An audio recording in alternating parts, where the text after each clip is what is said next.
Sorry, but you are now alive. You have been fitted with the latest in robotic mouth technology. Yes. Hey, it's Andrew. Welcome to Beat Therapy.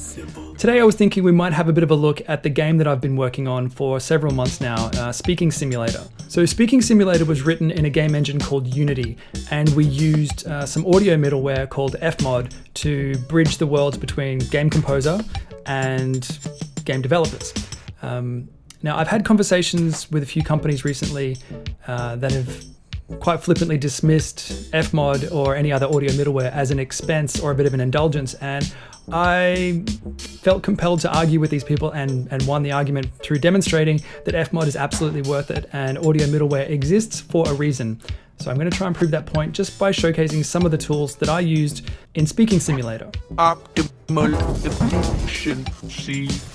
Now, FMOD is great because it gives a lot of control back to the composer to focus on how they want to implement sounds and where they want to put them, rather than bothering the programmer with a whole bunch of implementation questions. A good starting point for this might be the multi-instrument. And the go-to example for multi-instruments in FMOD is typically a footsteps example. There are no footsteps in Speaking Simulator, but it's just an example. So with this example here, there's just one footstep that's been recorded and looped. And if you imagine a character walking to that footstep, it becomes unconvincing very quickly because you can recognize that each footstep sounds exactly the same. So if you get a bunch of footsteps in sequence and hit play, it's convincing for a little while until you notice that they are looping in sequence. So one way around that is to randomize them. Shuffle is better than randomize because randomize could repeat the same one. You don't want that. You want each one to be different than the one before, and that creates a reasonable illusion of actual footsteps. Sound effects are where multi-instruments get used primarily. I was excited and influenced a little bit by this guy because the random sample playback feature, it just adds life to loops, and a lot of my music is loop based. So for example,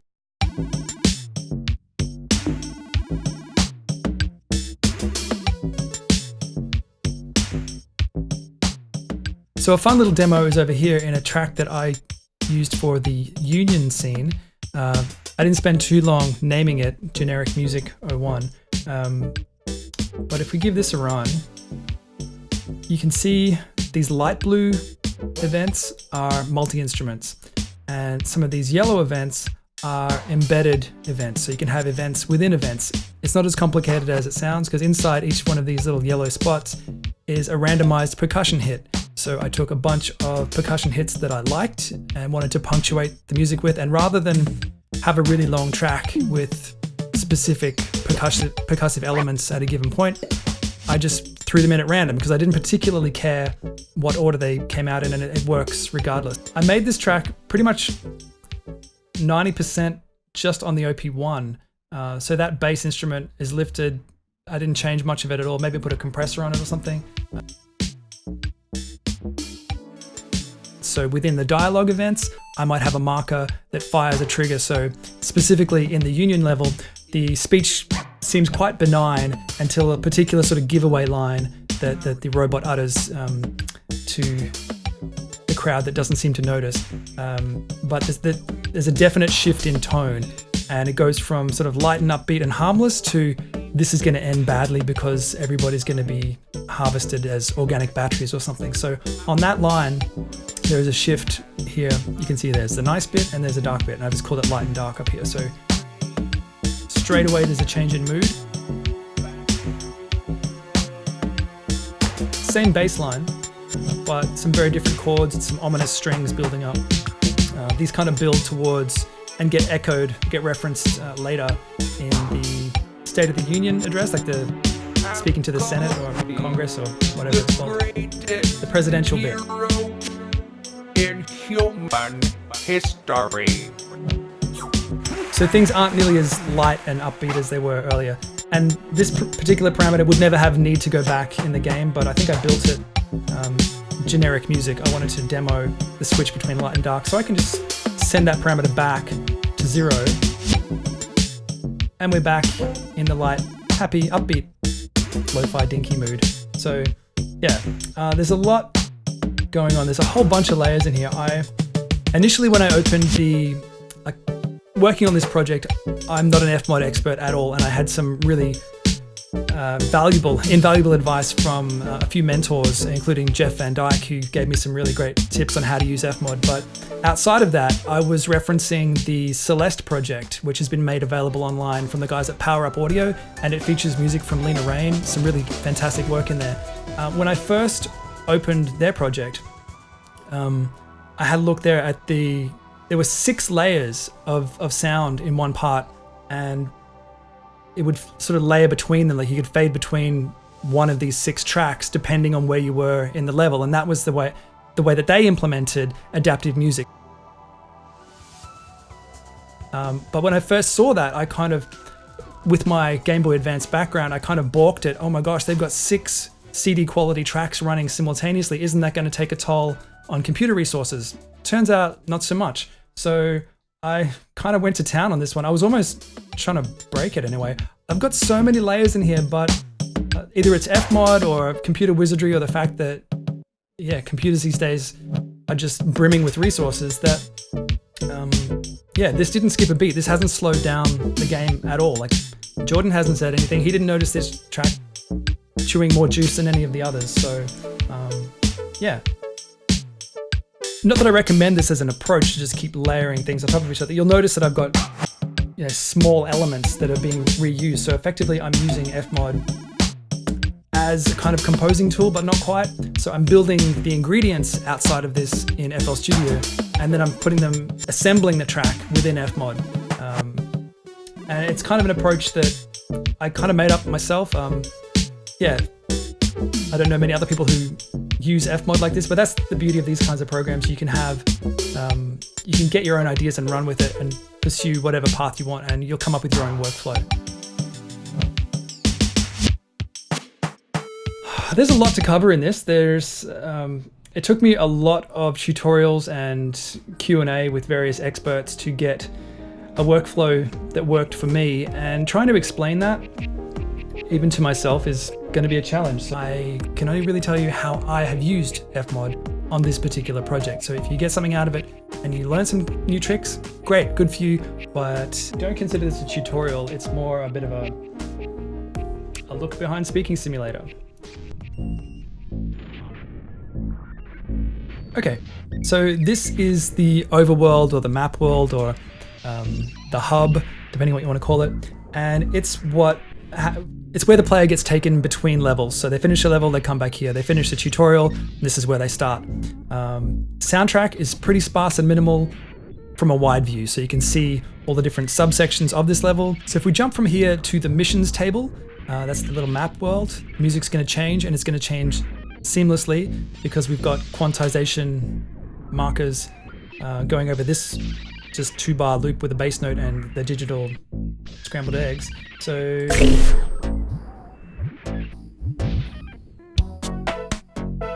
you'll notice when that transition happened with the bass, there's an effect on the bass as like a low pass filter that gets lifted as we zoom into this level. And it's got a whole bunch of ingredients in here that for me represent a whole bunch of the different moods for Speaking Simulator as a game. It's lo-fi, it's dinky, it's quirky, it's got some 80s stuff to support the low poly graphics, which made sense in my mind. It's got some cheesy drums. They've got some probability applied to them, to some of them. So each lap of this track is slightly different than the last time you heard it.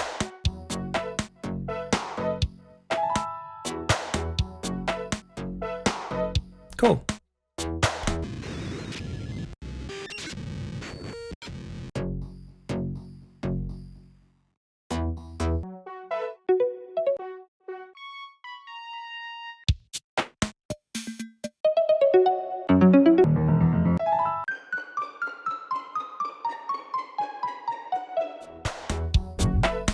I also have, it'll kick in gradually. The cutoff is open right now, and it'll gradually, there it goes. It kicks in again on a wide view, just to go back to this minimal, not too annoying bass music. Zooming in over here, there's the same effect again on the bass, but I've also, with a little bit of coding help from Jordan, we've applied a low pass filter to a fan noise that's inside the robot's mouth. So we'll zoom in, you'll notice the bass low pass kick in or lift off. And when I open the mouth of the robot, you'll hear a fan noise that sort of matches the opening of the mouth. You'll see.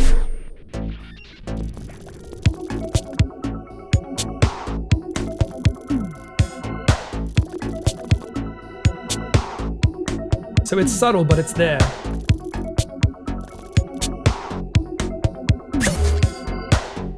I also made these really sort of satisfying, beautiful noises.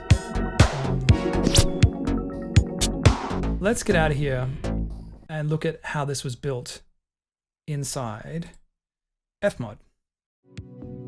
Yeah, this was the first track that I built, but I was able to start with just one idea and then grow it.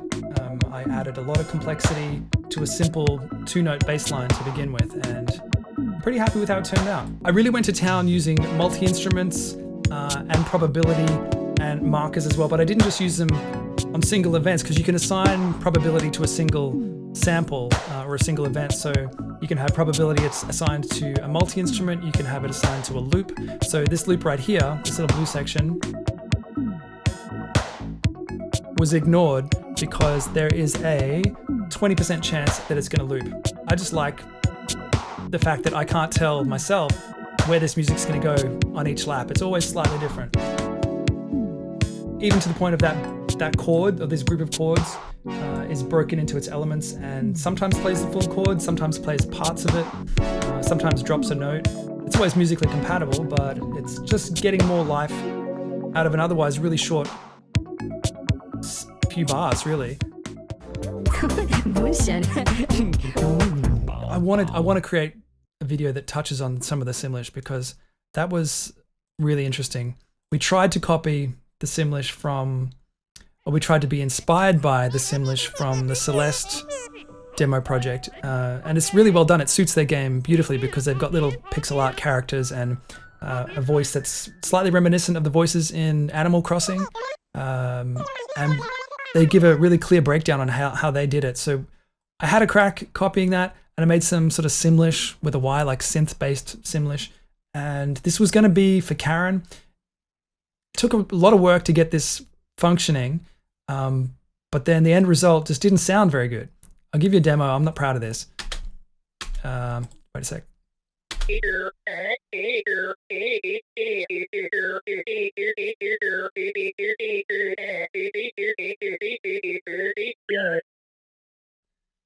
Yeah, so that's, yeah.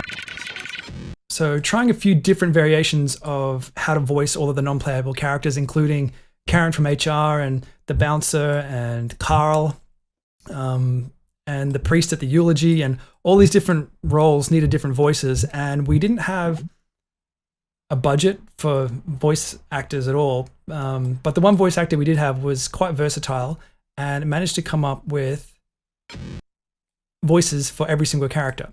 Somebody told me that the original Simlish from The Sims is an actual language, and they're consistent with their meanings and pronunciation throughout the game universe. That did not happen with Speaking Simulator. This is stream of consciousness gibberish from our voice actor. Hello, fellow human. Skibana chicken hoso. Kiskapodoche. I assume we all feel sadness. Yakits hoso. Emotion is crucial. Niech mi cię ma. Ho.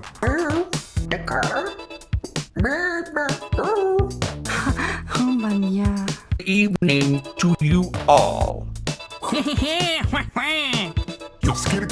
Thing is going on. I am just a normal person.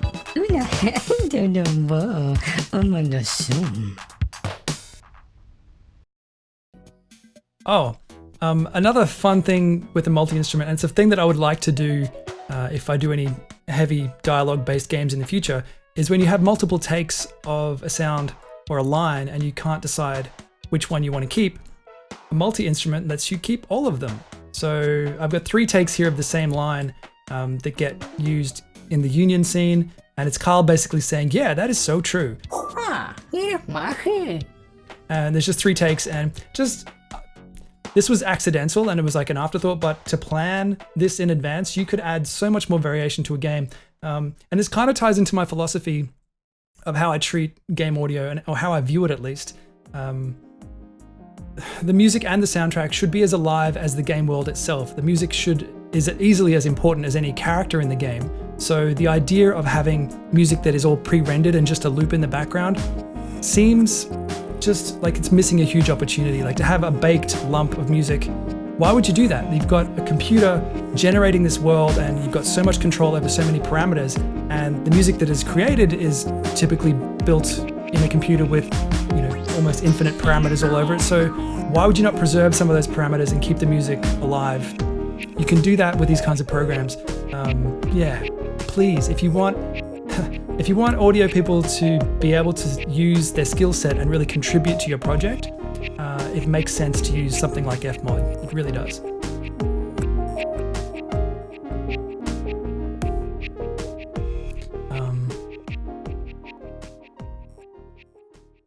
And there's all this other stuff.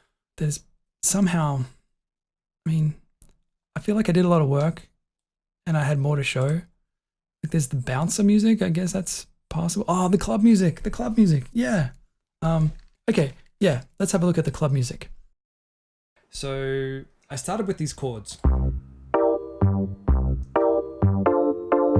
Something about them just felt awkward, it matched the script in my mind, and it was this seduction vibe, but in a really clumsy kind of way, which suits with the mood of the game. So I started with these chords. I added a little bit of 70s vibe to them with a peak controller and a low pass filter, which made a big difference. And there were other elements as well. Our romantic courtship is progressing.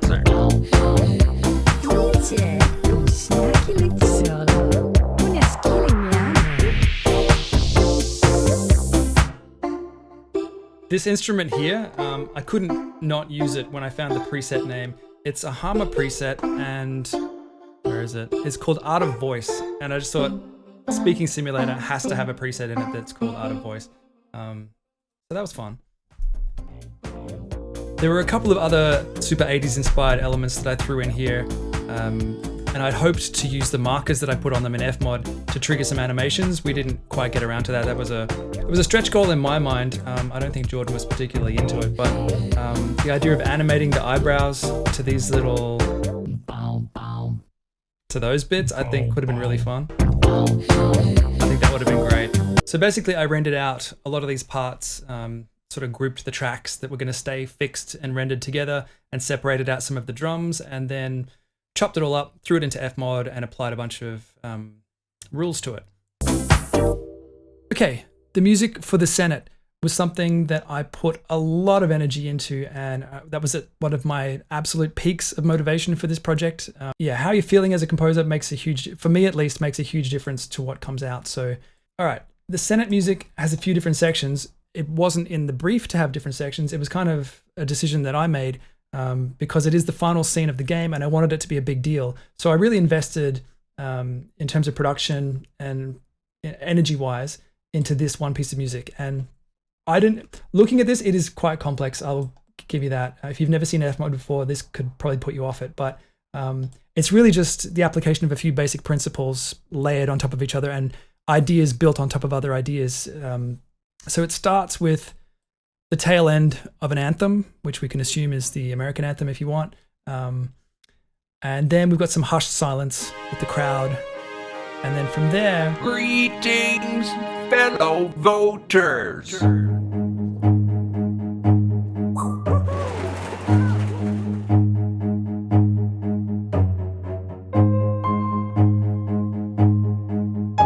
There's a separate effects track that goes with this music, and that also took a fair bit of engineering.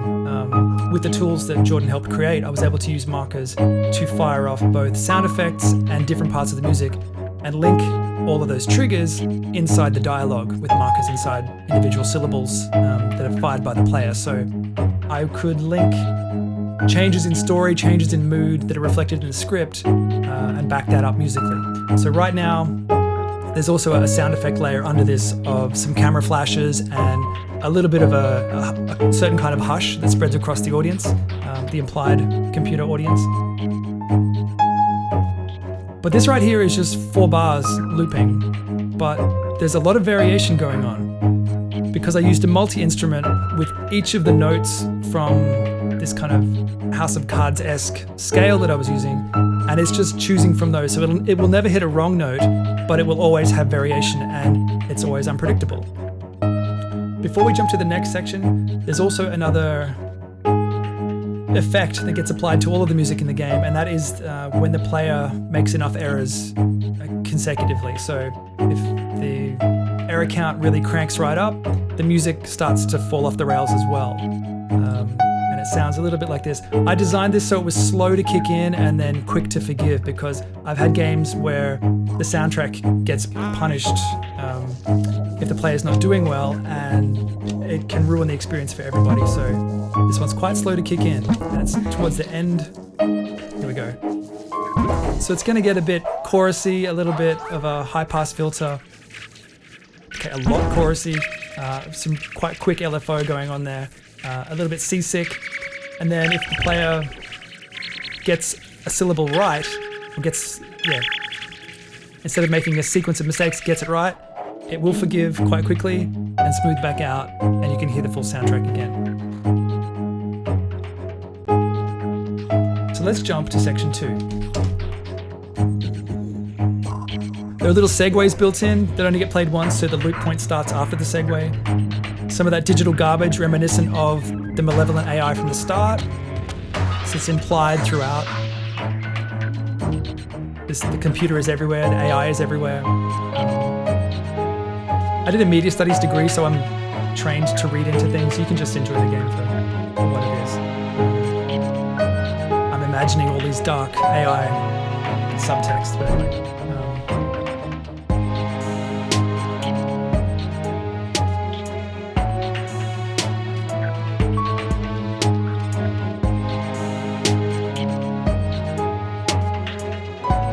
Once he kind of crosses a line, in the script things get darker again, and I wanted to sort of harken back to the dark strings that were sort of referenced in the Union scene. And corrupted humans will be removed from society and harvested for energy.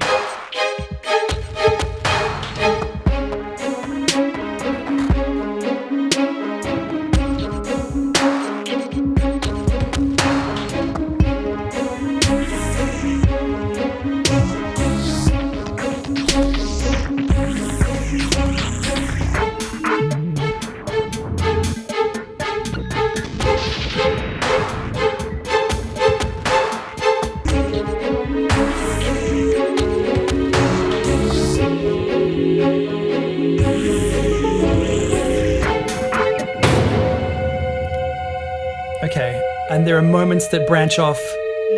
I'm going to save the finale music for those who want to play the game. Yeah. Unless... Excuse me. Yeah, so this game was showcased recently at E3, and it was very kindly showcased by Jablinski, aka Jack Black, on his YouTube channel. This is it, the speaking simulator. It simulates speaking.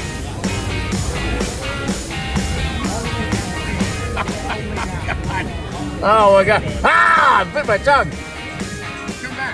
And a few weeks before that, it was shown at PAX East, and there was somebody else who was really keen on our game, but I'm probably not supposed to talk about that because there's no real proof. And if you tell your mom or sister I said any of this, I'll deny it. And in the spirit of name dropping, recently, a few months ago, actually it's taken me that long to get around to making this video, I put a shout out for any questions on my Instagram channel, and Cuckoo was kind enough to write back and ask about interactive music, which has helped inspire this video, and I've tried to answer some of the questions there about what is interactive music, what tools, and all that sort of stuff. So I hope you got something out of this video. If you did, please press the thumbs up, because otherwise I have no idea. Big thanks to the new subscribers who've come on board. I was recently upstaged by a bee in a video that I uploaded. My channel's not normally about bees, so I don't know if I've broken the YouTube algorithm, but if you're into game soundtrack stuff or music production generally, please hit the subscribe button, that'd be great. And yeah, thanks for stopping by, and I'll see you next time. Here's some other videos that I haven't thought about what's going to go in these boxes yet.